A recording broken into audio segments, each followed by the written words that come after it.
I have an 87 YJ with a no start condition, new battery cables, new starter solenoid, new starter.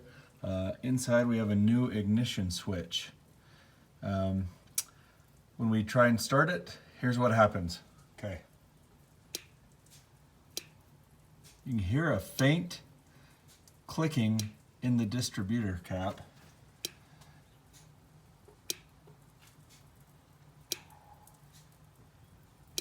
Sometimes it will just start buzzing and the tach will jump.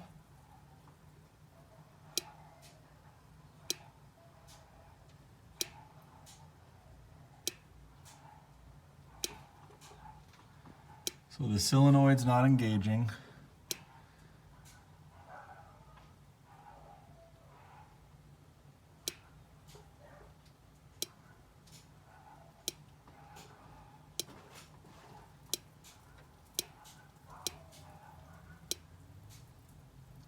We've got about 13 volts on our brand new battery. Keep trying it, Coleman.